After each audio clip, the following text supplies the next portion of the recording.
Berjumpa lagi dengan Albarak. Kita lanjutkan cerita Budak Bayangan. Jangan lupa share, like, komen, dan subscribe.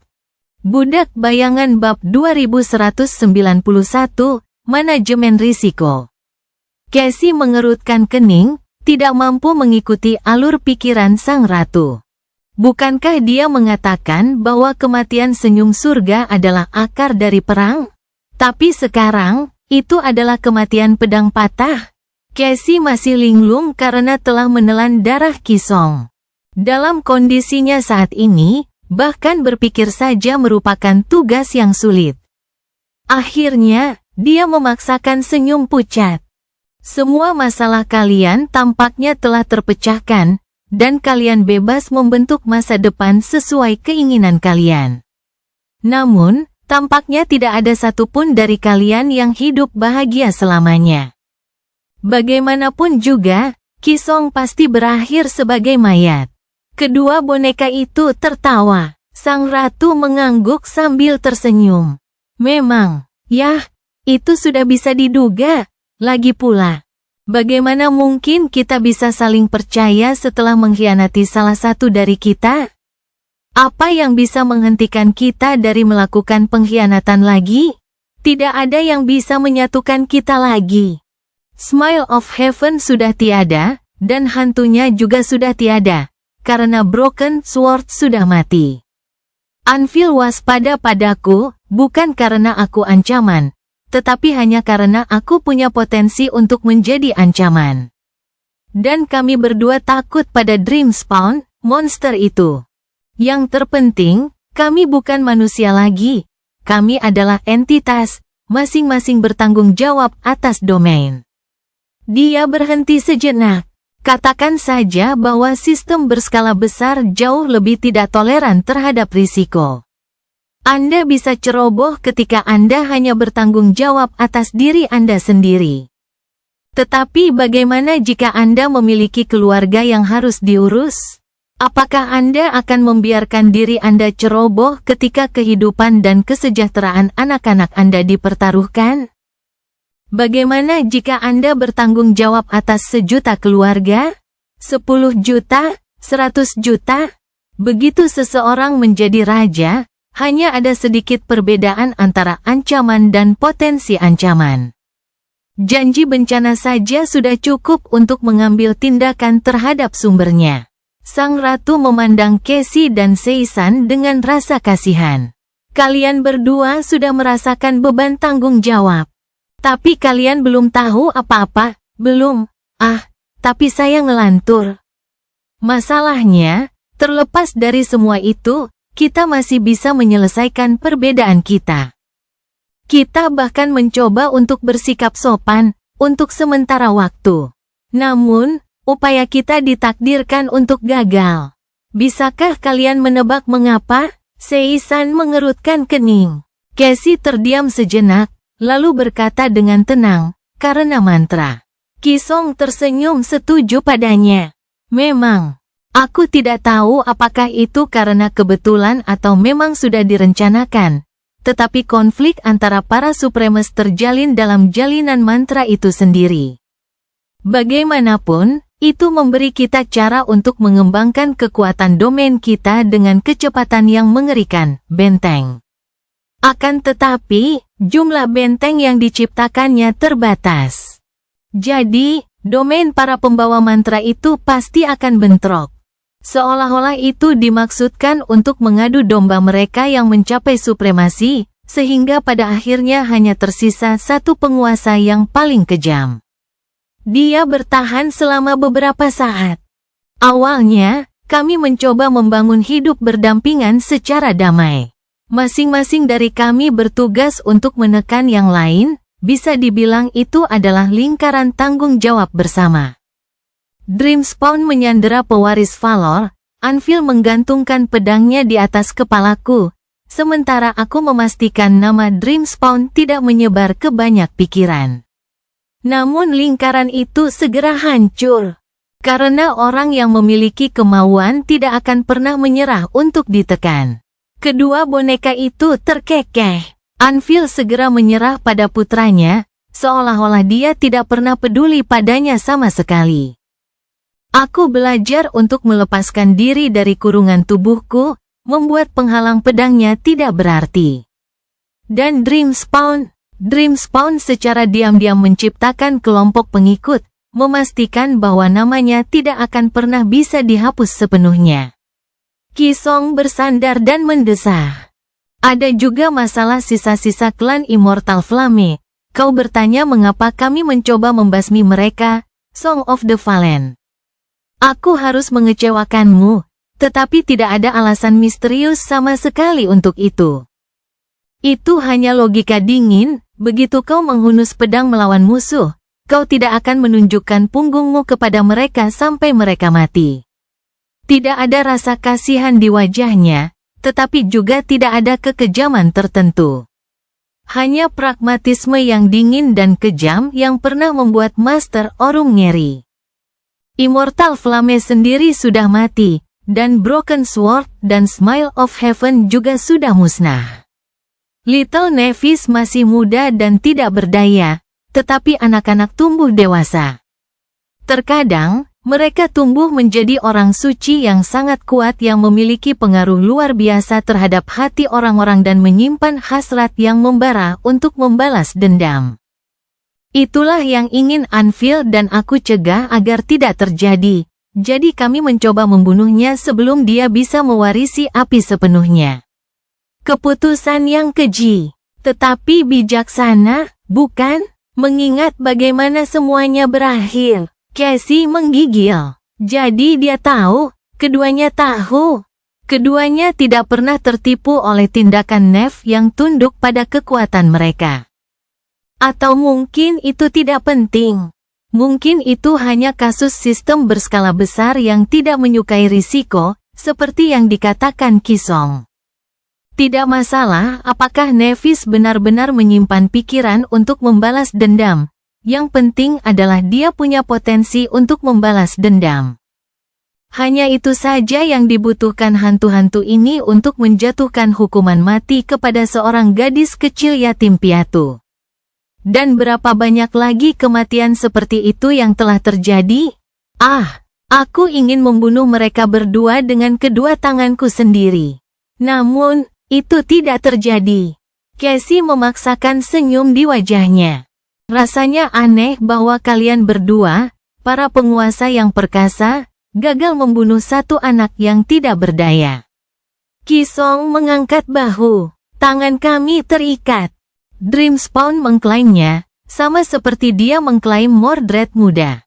Dia sangat tertarik pada Divine Lineages, Immortal Flame, Warden of Valor, Nightwalker, dan Ibu Dreamspawn sendiri. Mereka adalah 4 anggota generasi pertama yang telah menemukan lineage memoris. 1 generasi kemudian, aku adalah yang kelima. Dan yang keenam, sekarang sudah jelas darah apa yang mengalir di pembuluh darah Lord of Shadows, meskipun dia tidak banyak berdarah. Budak Bayangan Bab 2192, Lingkaran Tanggung Jawab. Anak laki-laki yang sudah meninggal itu tertawa pelan. Sang ratu menggelengkan kepalanya. Apapun yang dibutuhkan Dreamspawn dari keturunan para dewa, dia hanya bisa mendapatkannya setelah darah mereka bangkit. Nevis adalah keturunan terakhir dari garis keturunan Dewa Matahari, jadi, dia mencegah kami untuk mencoba melenyapkannya sebelum dia cukup umur. Atau lebih tepatnya, mencegah kami untuk mencoba melenyapkannya terlalu keras.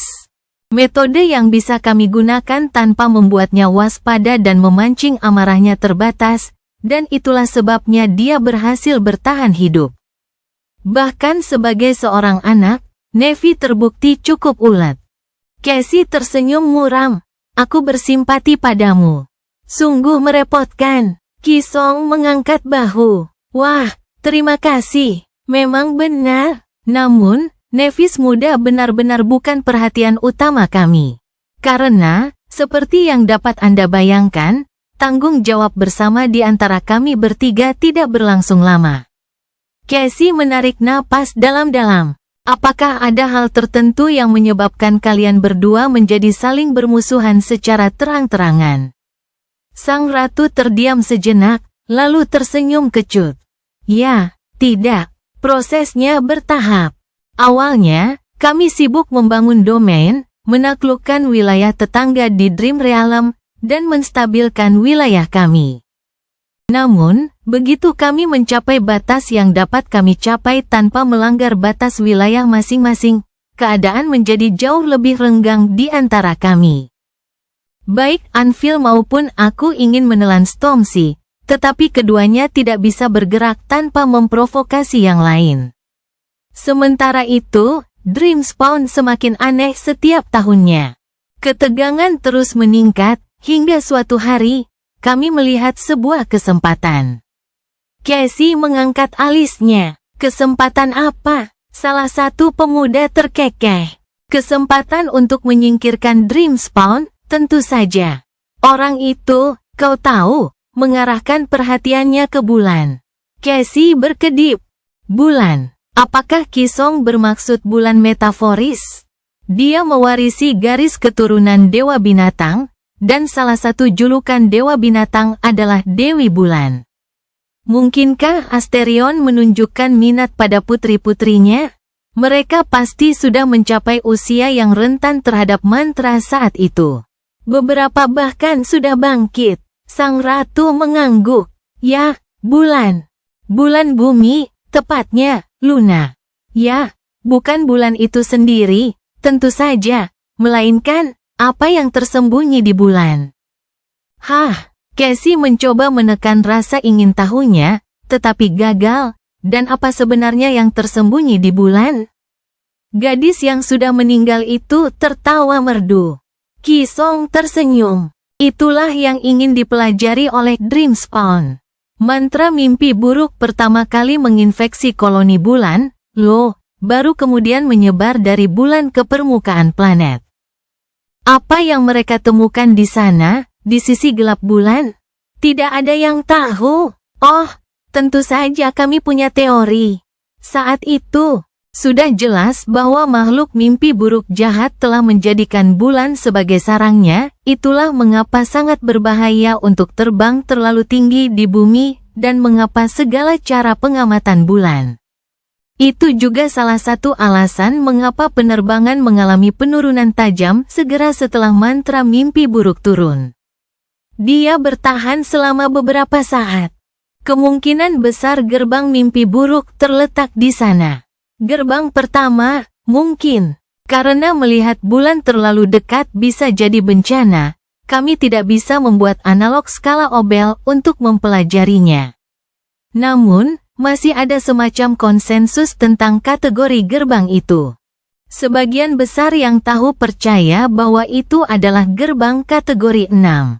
Saat Cassie menarik napas dalam-dalam, Kisong mendongak dan tersenyum.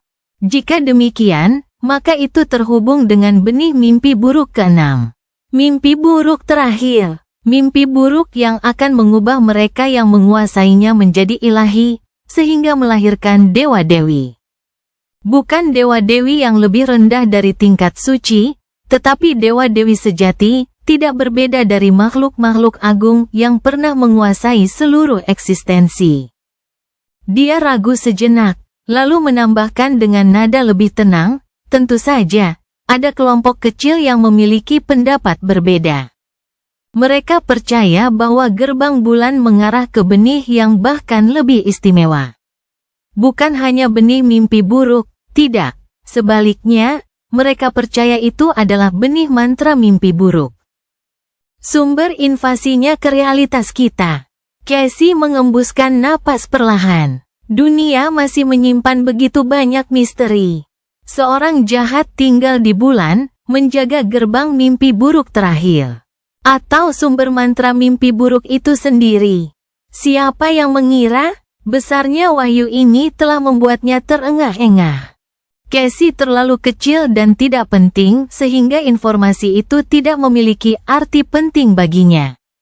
Seperti seekor semut yang terlalu kecil dan berumur pendek untuk mengkhawatirkan pergerakan lempeng tektonik. Tapi tetap saja, Tetap saja, dia tidak dapat menahan diri untuk tidak menggigil, mengetahui bahwa bulan telah berada di sana, tinggi di atasnya, sepanjang malam yang tak terhitung jumlahnya. Kisong tersenyum lembut. Jika kalian hidup cukup lama untuk menjadi Supremes suatu hari nanti, kalian akan mendengarnya.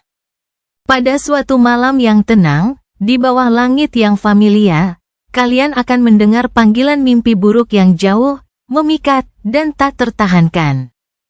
Panggilannya adalah alasan lain mengapa kita tidak sering kembali ke dunia nyata. Dia terdiam sejenak, lalu mendesah. Bagaimanapun juga, Dreamspawn menjadi tertarik dengan bulan, dan karenanya, ia berusaha mengunjunginya. Dan memanfaatkan kesempatan itu, Anvil dan aku memastikan bahwa ia tidak akan pernah kembali. Kami membantai para pengikutnya dan menghapus namanya dari jaringan, dari budaya, dari catatan sejarah, melarang pemerintah untuk menyebutnya lagi. Dan membunuh semua orang yang pernah bertemu langsung dengannya, ya, sebagian besar dari mereka, setidaknya. Senyum nakal tersungging di bibir menawannya. Tidak ada benteng di bawah kendalinya, dan kami telah menyembunyikan keberadaan kami, keberadaan para penguasa, sejak awal untuk membatasi penyebaran ketenarannya, dan karenanya domainnya. Bahkan jika itu memaksa kami bertiga ke dalam bayang-bayang.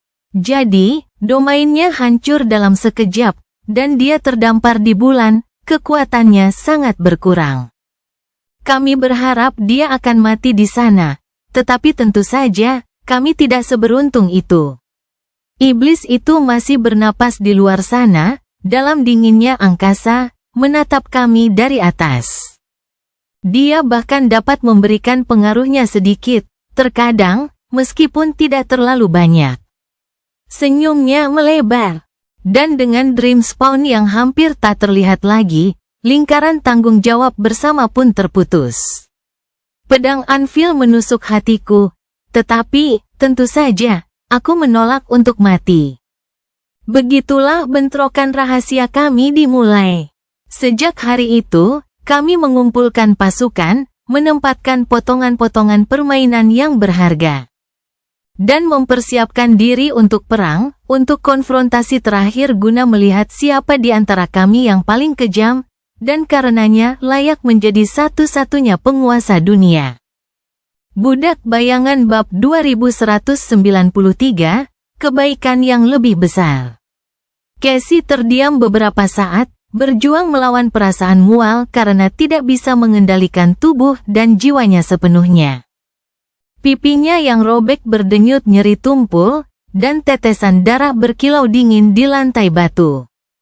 Dia tampaknya tidak seperti manusia lagi. Mayat cantik di depannya tampak seperti Kisong dan terdengar seperti Kisong. Tetapi meskipun ada beberapa kemiripan, kesamaan yang sangat tersembunyi, wanita muda yang dilihatnya dalam ingatan Master Orum sebagian besar telah hilang. Seolah-olah dia bukan makhluk hidup, melainkan hantu yang didukung oleh kemauan yang tak tergoyahkan. Keduanya tampak bukan manusia, sungguh, raja dan ratu. Kisong sudah meninggal, dan tidak punya detak jantung. Namun, meski Anvil masih hidup, hatinya yang tak berperasaan lebih dingin daripada mayat. Mereka tampak seperti manusia, tetapi cara berpikir mereka tidak manusiawi. Ada batas seberapa tidak berperasaan seseorang, seberapa tidak berperasaan seseorang. Ada batas yang tidak dapat dilampaui oleh siapapun tanpa menjadi binatang yang tidak berakal. Tetapi sekali lagi, para penguasa tidak seharusnya menjadi manusia seutuhnya. Apakah karena mereka adalah Kisong dan Anvil of Valor, atau karena mereka adalah Supreme? Makhluk tertinggi adalah dewa setengah dewa dalam arti yang sebenarnya. Orang suci seperti Cassie sendiri juga disebut dewa setengah dewa, tetapi meskipun mereka memiliki beberapa kualitas ilahi, telah melampaui batas manusia. Gelar itu sebagian besar berasal dari imajinasi manusia. Bagi orang biasa, Kekuatan yang dimiliki para orang suci tampak seperti dewa, sehingga para orang suci dijuluki sebagai dewa setengah. Dan meskipun judul itu sebagian besar merupakan metafora, Casey sudah bisa merasakan bagaimana kesadaran dirinya berubah. Dia telah menjalani kenangan orang-orang yang tak terhitung jumlahnya, dan melihat dunia dari sudut pandang yang tak terhitung jumlahnya.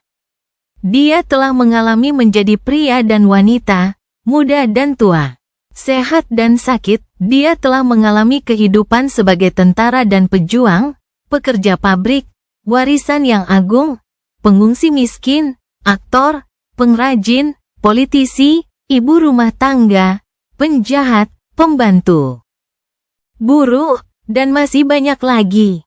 Orang macam apa yang dapat memiliki pengalaman yang sangat bervariasi sepanjang hidupnya dan tetap sama? Beberapa masa kehidupan, tentu saja, pandangan dunianya telah berubah. Dan dia hanyalah seorang santa. Bagaimana dia akan berubah jika dia menjadi Supreme, seorang dewa setengah dewa yang hati nuraninya harus cukup luas untuk mencakup seluruh wilayah? Seberapa banyak dari dirinya yang dulu akan tetap ada? Berapa banyak kemanusiaannya yang akan dibuang untuk memberi ruang bagi keilahian? Dia menghela napas, lalu menghadapi Ki Song dengan ekspresi muram. Untuk tujuan apa? Casey menggertakkan giginya. Kau dan Anvil telah menghabiskan 2 dekade untuk menguasai dunia. Kau menciptakan klan-klan besar, membentuk kasta legasi menjadi seperti sekarang ini, menaklukkan tanah-tanah luas di alam mimpi. Kau telah menekan jumlah Sein yang muncul, dengan kejam menyingkirkan semua yang berani menentangmu, dan menjaga ketertiban di dunia nyata. Ketika kau tidak dapat menahan mantra mimpi buruk lagi, kau akhirnya memperlihatkan cakarmu di Antartika. Dan sekarang, kau berperang. Untuk tujuan apa? Dia ragu-ragu sejenak. Apakah hanya untuk menjadi yang terkuat yang bisa dicapai oleh seorang Supreme? Untuk menyebarkan domain Anda ke seluruh umat manusia? Mengapa? Apa yang Anda cari? Apakah Anda menginginkan lebih banyak kekuatan? Apakah Anda ingin menyelesaikan dendam lama yang tak termaafkan itu? Apakah Anda bersiap untuk menantang mimpi buruk kelima dan menjadi suci? Apakah Anda sudah menyerah? Mengapa? Mengapa Anda melakukan semua ini? Ki Song menatapnya dengan tenang dari singgasananya. Senyum tipis menyinari wajahnya yang mempesona. Ya, tentu saja demi kebaikan bersama. Casey tak dapat menahan diri untuk tidak mencibir. Kebaikan yang lebih besar? Sang Ratu mengangguk. Tujuan kami adalah melestarikan kemanusiaan, sebagaimana yang telah terjadi sejak lama. Anda boleh tidak setuju dengan metode kami, bahkan membenci mereka, tetapi jangan ragukan niat kami. Semua yang kami lakukan untuk membangun dunia yang lebih baik bagi mereka yang akan mengikuti jejak kami. Ki Song mendesah. Untuk menjawab pertanyaanmu, perang diperlukan karena Anvil dan aku terlalu lemah, boneka-bonekanya terkekeh. Kekuatan kita, betapapun besarnya, sangatlah tidak memadai. Wilayah kekuasaan kita tidak lengkap.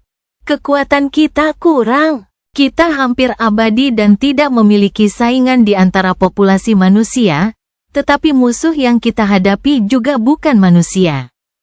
Mereka adalah penguasa sejati alam mimpi, dewa-dewi tua yang korup yang tinggal di sudut-sudut tergelap dunia terkutuk ini. Ki Song mencondongkan tubuh sedikit ke depan sambil tersenyum tipis.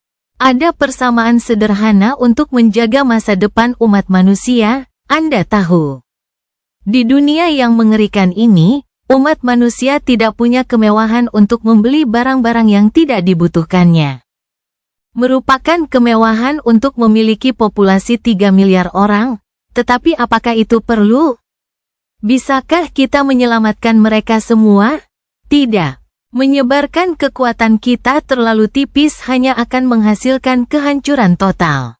Sementara itu, umat manusia dapat bertahan hidup dengan jauh lebih sedikit.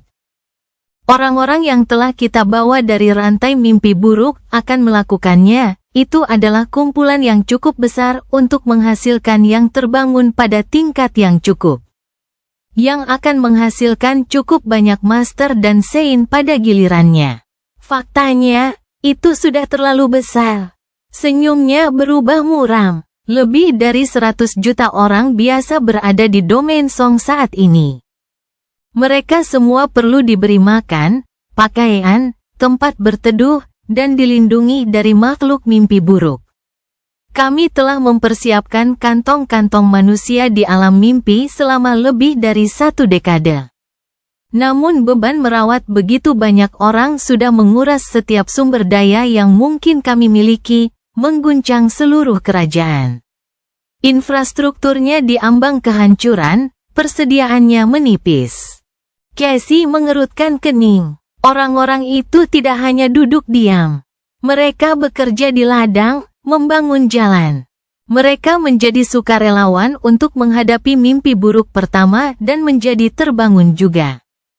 Dalam beberapa tahun lagi, mereka akan memberi makan, pakaian, tempat berteduh, dan melindungi diri mereka sendiri.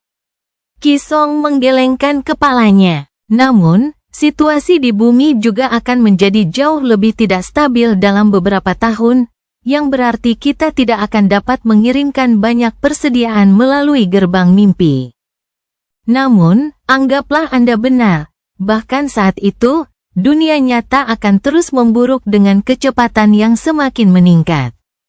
Tak lama lagi, dunia itu akan dilahap seluruhnya, dan seluruh alam mimpi akan berubah. Geografinya akan ditulis ulang, dan makhluk mimpi buruk yang tak terhitung jumlahnya akan memulai migrasi besar-besaran. Kita akan dikepung dari semua sisi, dan zona kematian akan meluap dari perbatasannya, mengancam untuk menenggelamkan bangsa manusia yang telah kita bangun dengan susah payah. Sang Ratu tersenyum muram. Jika itu terjadi, baik domain Song maupun domain pedang tidak akan mampu bertahan. Namun, domain manusia, satu kerajaan yang bersatu di bawah surga alam mimpi yang terpecah-pecah oleh satu penguasa tertinggi, mungkin memiliki peluang. Budak Bayangan Bab 2194, Harga Keilahian. Kisong menarik napas dalam-dalam, atau setidaknya berpura-pura, lalu bersandar. Mengenai penaklukan mimpi buruk kelima. Bahkan jika kita memiliki ambisi seperti itu, tidak ada satupun dari kita yang berani.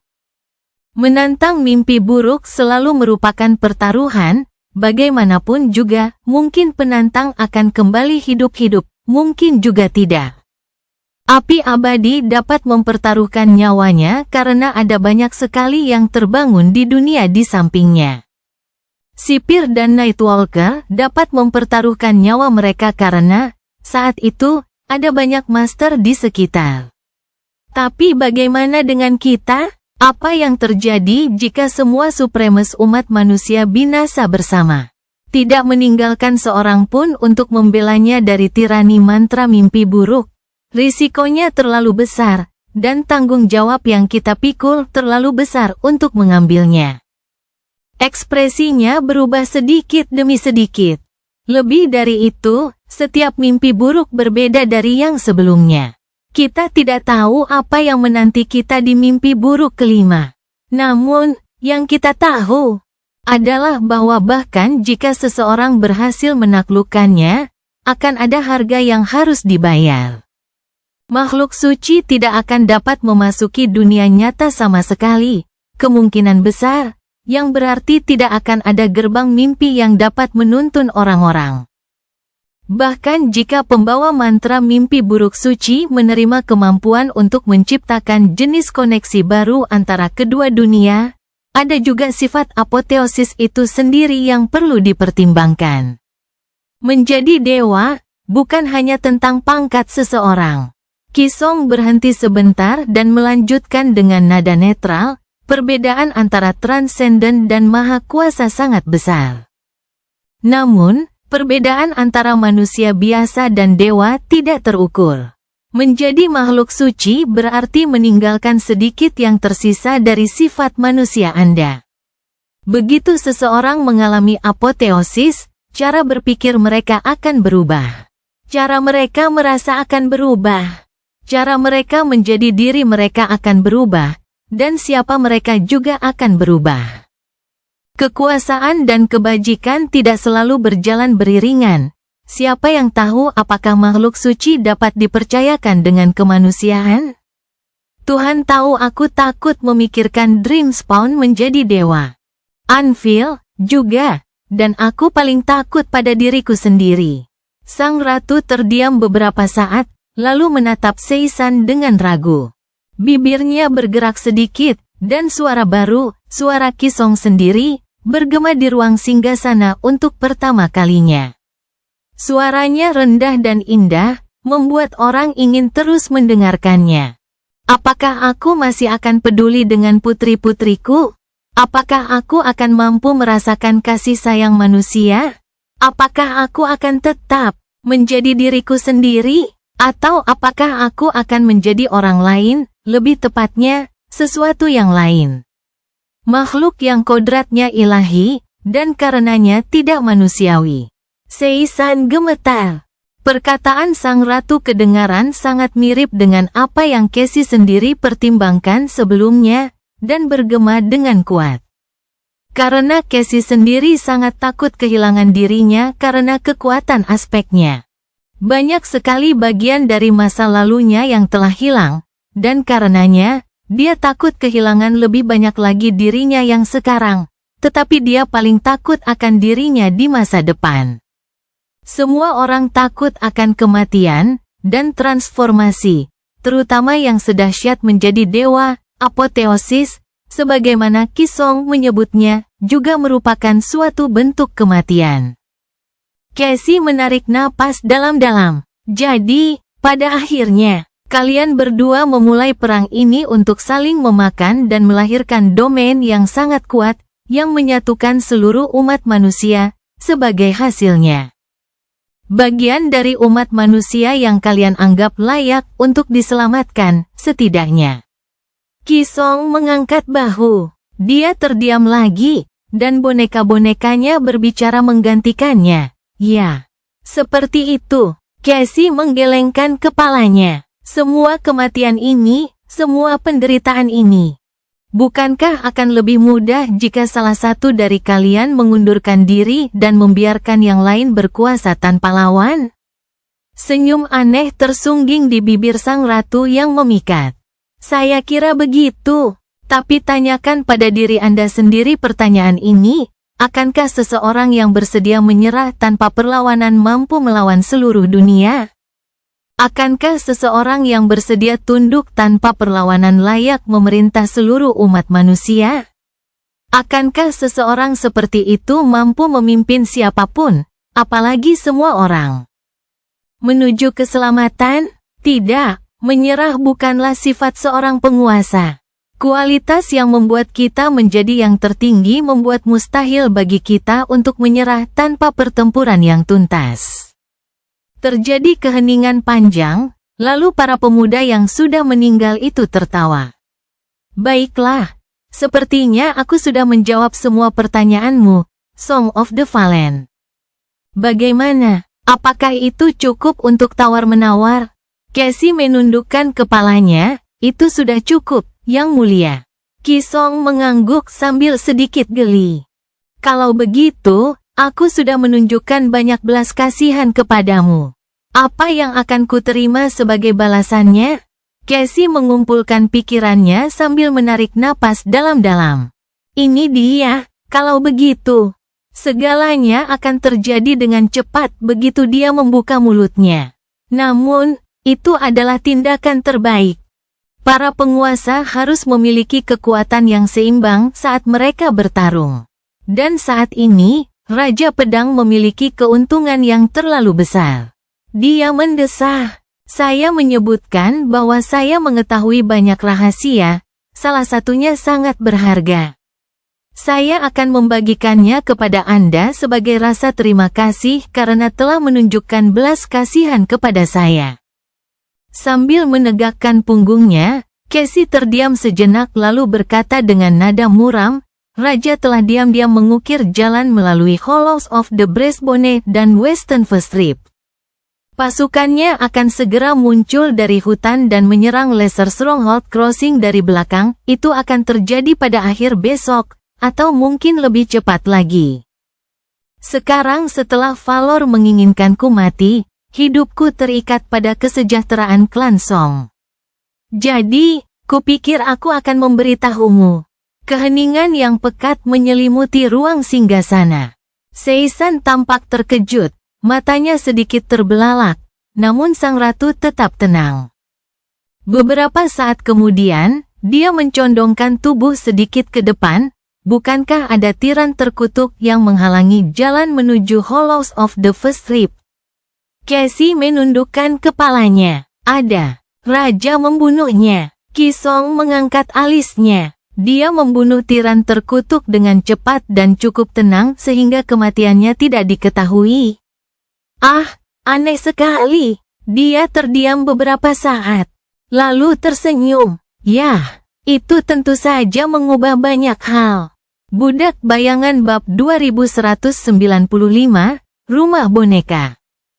Sang ratu terdiam beberapa saat, sambil menatap ke kejauhan. Casey tidak dapat membayangkan apa yang sedang terjadi di kepalanya. Pasti sulit menjadi seorang jenderal yang telah terdesak ke dalam situasi tanpa harapan. Pasukan Song sudah dalam posisi yang sangat tidak menguntungkan, didorong kembali ke bagian barat dataran tulang selangka dan dikepung. Satu-satunya harapan untuk menyelamatkan situasi dan mengembalikan keseimbangan perang adalah bertahan cukup lama hingga Revel menaklukkan benteng di tulang punggung dewa yang mati. Dan agar Mordred merebut bastion. Tetapi sekarang, harapan itu pun telah hancur. Meski Ki Song merasa terganggu, dia tidak menunjukkannya. Sebaliknya, dia menundukkan pandangannya dan menatap Casey. Wah, rahasia yang kau ceritakan padaku memang berharga, Kasia muda. Anak laki-laki yang sudah meninggal itu terdiam. Sementara itu, rekannya berbicara dengan suara yang jelas, saya berterima kasih padamu. Sekarang saatnya bagimu untuk pergi, pergilah dan beristirahatlah, untuk sementara waktu.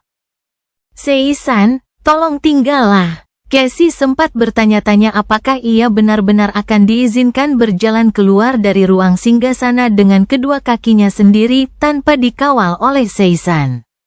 Itu akan menjadi masalah, sebenarnya, karena aspeknya ditekan. Apakah ia seharusnya menabrak dinding benteng Song secara membabi buta sampai ia menemukan tempat untuk beristirahat? Namun, beberapa saat kemudian, keraguannya sirna dengan cara yang paling mengganggu. Tubuhnya bergerak sendiri, bangkit dari lututnya dan membungkuk dengan anggun.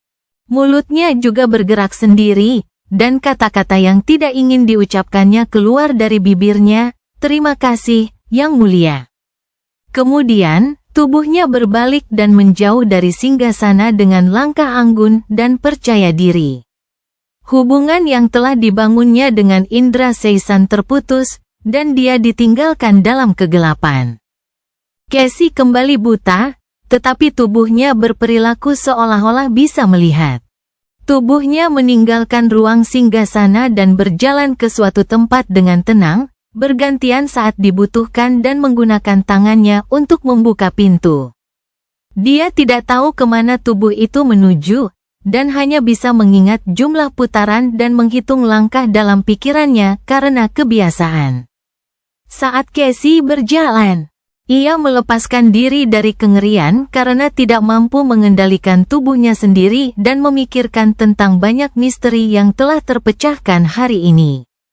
Dan banyak rahasia yang telah diungkapkan kepadanya oleh sang ratu. Semuanya mulai terbentuk. Jadi apa yang telah dia pelajari? Pertama-tama, Banyak informasi yang terfragmentasi dan tidak dapat diandalkan yang telah mereka kumpulkan dari sumber-sumber yang meragukan kini telah dikonfirmasi.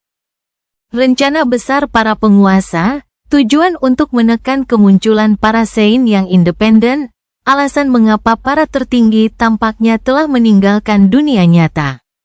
Salah satu hal paling menarik yang telah dipelajarinya adalah alasan mengapa para penguasa memilih untuk menyembunyikan keberadaan mereka dan memerintah dari balik bayang-bayang. Casey berasumsi bahwa itu hanya karena keangkuhan umum klan-klan besar. Sejujurnya, dia tidak pernah memikirkannya secara mendalam. Namun ternyata, itu adalah tindakan yang direncanakan sebelumnya untuk mencegah Asterion tumbuh terlalu kuat. Kisong tidak menjelaskan kekuatan apa yang dimiliki penguasa ketiga, dan bagaimana domainnya menyebar. Namun, Casey dapat menduga bahwa itu ada hubungannya dengan orang-orang yang mengetahui keberadaannya, dan terutama mengetahui namanya. Ada juga informasi menarik tentang sifat khusus alam Dewa Perang. Dan, kebenaran mengejutkan tentang apa yang tersembunyi di bulan. Namun, meski cukup membuat penasaran, informasi-informasi ini tidak penting saat ini. Yang penting adalah kisah kematian Broken Sword, alasan mengapa dia terbunuh, dan latar belakang kejatuhan klan Immortal Flame. Kalau tidak ada alasan lain, kecuali alasan pribadi, aku harus memberitahu Nef. Kisong tidak menyebutkan hal terakhir yang telah mendorong Anvil ke jalan yang tidak bisa kembali, tetapi Casey sudah mempelajarinya dari Jess. Bagaimana reaksi Nevis? Sesuatu seperti itu tidak memaafkan tindakan keji para penguasa. Tetapi itu menempatkan mereka pada perspektif yang sama sekali baru. Dan perspektif itu adalah salah satu landasan paling penting bagi seluruh keberadaan Nef. Casey mendesah, atau lebih tepatnya, mencoba. Namun, tubuhnya masih bergerak sendiri, tidak peduli dengan perintahnya. Tak lama kemudian, hawa dingin di kediaman Ratu mereda, dan Casey kembali merasakan panasnya Godgrave di kulitnya. Ia kembali dikelilingi oleh suara-suara kam tentara. Ia dapat mencium aroma kehidupan lagi. Tampaknya dia berdiri di depan gerbang benteng, menunggu sesuatu. Pipinya masih berdenyut sakit, dan pikirannya membara, dengan gelisah memikirkan semua kenyataan pahit yang telah diterimanya. Namun yang paling utama, Casey benar-benar terkejut. Saya bahkan tidak disiksa. Dia mengembuskan napas perlahan. Baiklah, hari masih muda, dan masih banyak hari-hari seperti itu di depannya. Kini setelah pertemuannya dengan Ratu berakhir, Kisong tampaknya telah melepaskan tali yang mengikat tubuh Casey seperti boneka, agak cukup untuk memberinya sedikit kelonggaran, setidaknya. Ia masih dalam kondisi pusing karena tidak bisa sepenuhnya mengendalikan tubuhnya sendiri. Bahkan, ia nyaris tidak bisa bergerak, hanya cukup untuk mengubah postur tubuhnya, tetapi tidak cukup untuk melangkah. Aspeknya juga tetap hampir seluruhnya tertutup. Casey terdiam beberapa saat, lalu menggelengkan kepalanya pelan. Tidak ada cara untuk mengetahui apakah Sunny ada di suatu tempat di dekat sana, tetapi dia yakin bahwa Sunny ada di sana. Faktanya, kemungkinan besar Sunny telah mengawasinya sejak dia memasuki benteng penyeberangan besar, hanya saja tidak di kamar Ratu. Jika memang begitu, dia harus mencegahnya untuk mencoba menghubunginya.